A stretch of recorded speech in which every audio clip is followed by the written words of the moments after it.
Sai TV ప్రేక్షకులకు నమస్కారం. సాయినాథుని ప్రతిరూపం సాయి టీవీ కార్యక్రమానికి స్వాగతం. గత భాగంలో మనం మధ్యాహ్న హారతి యొక్క ప్రాముఖ్యతను తెలుసుకున్నాం కదా. ఈ భాగంలో మధ్యాహ్న హారతిలోని పాటల యొక్క విశ్లేషణ గురించి తెలుసుకుందాం. సాయిరామ్ సార్. సార్, గత భాగంలో మనం మధ్యాహ్న హారతి యొక్క ప్రాముఖ్యతను గురించి తెలుసుకున్నాం కదా సార్. ఈ భాగంలో మధ్యాహ్న హారతి యొక్క పాటల యొక్క విశిష్టతను గురించి తెలుసుకుందాం సార్. తప్పకుండా. ఇప్పుడు మొదటి పాట యొక్క విశ్లేషణ చూద్దాం సార్.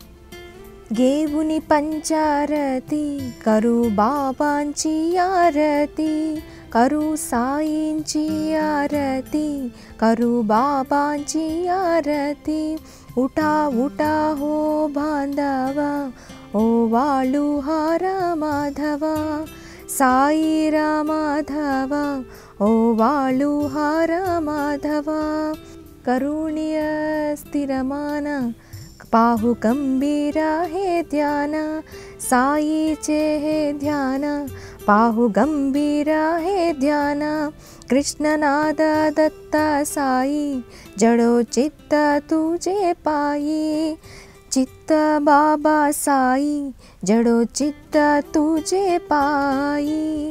సార్, ఈ పాట యొక్క విశ్లేషణ గురించి తెలిపండి సార్. ఇది ఏంటంటే అమ్మా, ఫస్ట్ మనం ఈ మొదటి రెండు లైన్లకు అర్థమైందంటే గేవుని పంచారతి అంటే మధ్యాహ్నం పూట మనము బాబాకు 5 ఒత్తులతోటి హారతిస్తున్నాం. బాబా, మేము 5 ఒత్తులతోటి హారతిస్తున్నాము, నువ్వు స్వీకరించు. తర్వాత నేను ఒక్కనే కాదు, అంటే బాబాకు సంబంధించి ఏ పని చేసినా మనం ఒక్కరమే చేయాలనుకో.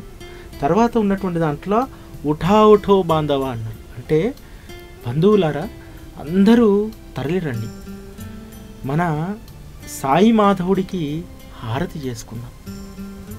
అంటే ఇక్కడ మనకు రెండవ లైన్లోనే ఎంత మనలో ఉన్నటువంటి ఒక ఐక్యత, బాబా భక్తులు అనగానే ఒక రకమైనటువంటి ఒక చక్కటి సమూహం ముందుకు వస్తుండడానికి ఈ వాక్యాలు మంచి ఉదాహరణ అన్నమాట.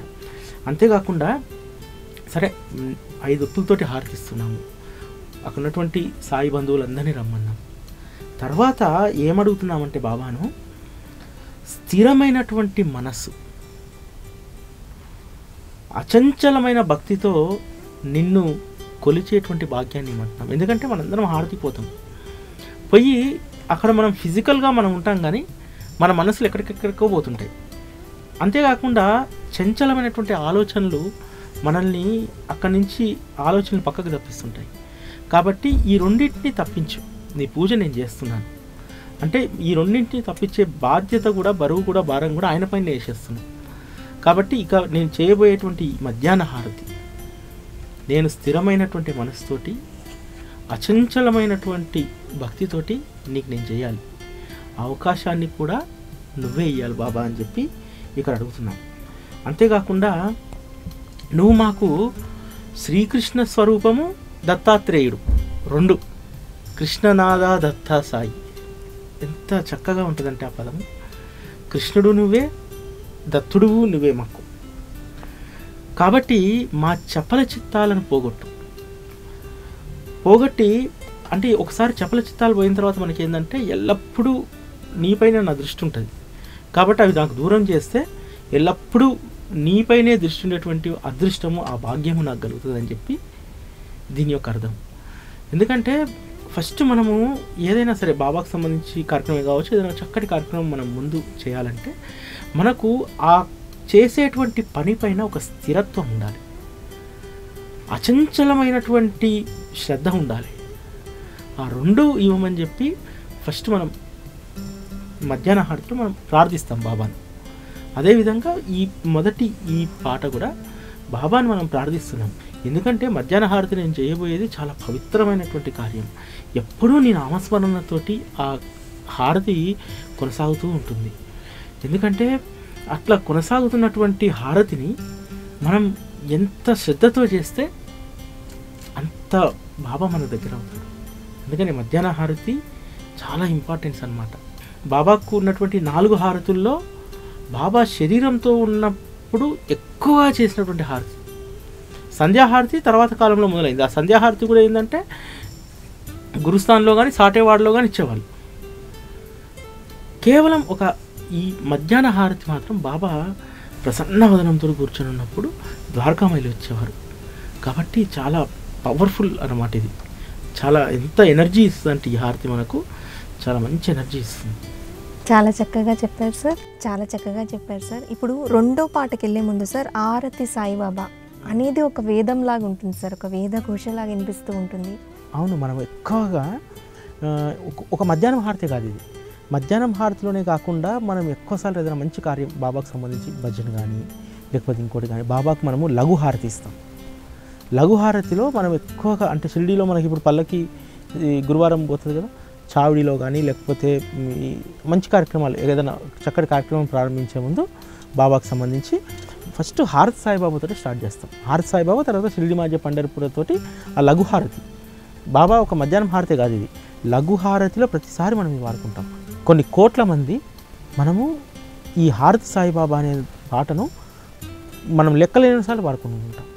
ఎందుకంటే మామూలుగా ఒకసారి మనం మధ్యాహ్నం హారతి పోయి వస్తాం కదా, మధ్యాహ్నం హారతి సాయంత్రం హారతి పోయి రాగానే ఇంటికి వచ్చిన తర్వాత లేకపోతే వేరే పనిలోకి వెళ్ళిన తర్వాత కూడా మనము మధ్యాహ్న హారతిలో చాలా పాటలు ఉన్నాయి, సంధ్యాహారతిలో కూడా చాలా పాటలు ఉన్నాయి. కానీ మనకి బయటకు వచ్చిన తర్వాత ఎప్పుడు మన చెవులలో రింగ్ రింగ్ రింగ్ అంటుంది అనమాట, హారతి సాయిబాబా, హారతి సాయిబాబా, హారతి సాయిబాబా. నేను ఈ మధ్యలోనే ఒక 2-3 చిన్నపిల్లల్ని చూశాను అనమాట, జస్ట్ ఒక 6 years 7 years. వాళ్ళకు సాయిబాబా అంటే తెలుసు, మరి సాయిబాబా పాట పాడమంటే ఏం పాడుతున్నారంటే హారతి సాయిబాబా, హారతి సాయిబాబా, హారతి సాయిబాబా అంటున్నారు. అంటే చాలా సులువుగా సునాయాసంగా పలికేటువంటి పదాలతో ఉన్నటువంటిది ఈ హారతి సాయిబాబా. నిజంగా ఆ రోజు అంటే బాబా ఏ ప్రేరణ ఇచ్చి రాయించుకున్నారో మాధవ్ అడ్కర్ గారితో, కానీ చాలా అద్భుతంగా అసలు హారతి సాయిబాబాకు ఉన్నటువంటి మహిమ కానీ దాని మహత్తు కానీ. ఎందుకంటే ఇప్పుడు మనకి ఏదైనా మనసు బాగాలేదనుకో, ఒక్కసారి బాబాను స్మరించుకోవాలంటే మనం ఏం చేస్తాం, ఓం శ్రీ సాయిరామ్ సాయినాథాయ నమః లేకపోతే ఇట్లా అనుకుంటాం. కానీ ఇంకా మనస్సు ఉల్లాసంగా కావడానికి ఒక్కసారి హారతి సాయిబాబా పాడుకుంటే, చాలా సందర్భాల్లో ఎక్కడైనా లాంగ్ జర్నీ చేయాల్సి వచ్చినప్పుడు నేను వ్యక్తిగతంగా నేను చేసేది ఏంటంటే హారతి సాయిబాబా అలా పాడుకుంటూ పాడుకుంటూ పాడుకుంటూ పాడుకుంటూ వెళ్ళిపోతాను అనమాట.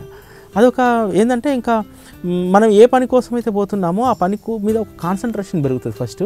ప్లస్ ఇంకోటి ఏంటంటే ఇంకా వేరే ఆలోచన రాదు. ఇంతకుముందు ఎపిసోడ్లో చెప్పుకున్నట్టు నేరో రోడ్స్ వచ్చిన దగ్గర లెఫ్ట్ టు రైట్ తీసుకోకుండా ఒకటే మార్గంలో పోవడానికి ఇది ఒక సాధన అనమాట మనందరికి కూడా. ఇంకొకటి ఏంటంటే ఈ హారతి సాయిబాబా పాట ఏంటంటే మనము ఎన్నిసార్లు పాడుకున్నా అది తని తీరదు ఎందుకో. ఎందుకంటే దాంట్లో ఎంత చక్కటి అర్థం అంటే సాయిబాబాకు సంబంధించిన యొక్క ఆయన రూపాన్ని, ఆయన గుణగణాలని, ఆయనే ఎంతటి దయాలు అనేది ఈ హారతి సాయిబాబాలో ఉంటుందన్నమాట. చాలా చక్కగా చెప్పారు సార్. ఇప్పుడు మొదటి ఆరతి సాయిబాబా పాటలోని విశ్లేషణ చూద్దాం సార్. ఆరతి సాయిబాబా సౌఖ్యదాతార జీవ చరణారజతాళి ధ్యావదాసా విసావ భక్తా విసావ ఆరతి సాయిబాబా. సార్ దీనికి విశ్లేషణ చెప్పండి సార్. ఎంత చక్కటి అర్థం అంటే అమ్మా, అంటే ఈ హారతి సాయిబాబా నీకు నేను హారతి చేస్తున్నాను. ఎవరికి హారతి చేస్తున్నానంటే సర్వజీవులకు నువ్వు సౌఖ్యాన్ని ఇస్తావు. సౌఖ్యాన్ని ఇస్తున్నటువంటి నీకు నేను హారతి చేస్తున్నాను. నేను నీ భక్తుణ్ణి, దాసుణ్ణి. అలాంటి నాకు నీ పాదధూళిలో కొంత చోటు, పాదాల వద్ద కూడా కాదు, అంటే ఇంకా అర్హత మనకు రాలేదు. పాదధూళిలో ఆయన పాదాల నుంచి రాలిపడ్డటువంటి చిన్న ధూళిలో ఒక ఆశ్రయం కల్పించినాకని అడుగుతున్నాం. ఎందుకంటే బాబా పాదాల యొక్క మహిమ తెలిసినటువంటి వాళ్ళు బాబాకు మనము నమస్కారం కంటే కూడా బాబా దగ్గరికి పోగానే మనకి ఏమనిపిస్తుంది, బాబా పాదాలను పట్టుకోవాలనిపిస్తుంది. అందరికీ అది అనుభవం అనమాట బాబా పాదాలు. ఎందుకంటే అది ఎంత అద్భుతమైనటువంటి పాదాలు అంటే మన భవిష్యత్తులో ఈ పాదాల యొక్క విశిష్టత గురించి బాబాగారి అనుమతితోటి భవిష్యత్తులో చెప్పుకుందాము. కానీ బాబాగారి పాదాలు మామూలు పాదాలు కావాలి. ఎందుకంటే ఆ పాదాల నుంచి గంగా యమునలు ప్రవహించాయి. ఆయన అడుగు పెట్టినటువంటి ఒక చిన్న కుగ్రామం ఈరోజు మహాక్షేత్రమైంది. ప్రపంచం ఆధ్యాత్మికతకు ఒక కేంద్రమైంది. అంతేకాదు, ఇంకా బాగా చెప్పాలంటే, ఇంకా మనకు మనస్ఫూర్తిగా బాబా స్మరించుకొని చెప్పాలంటే,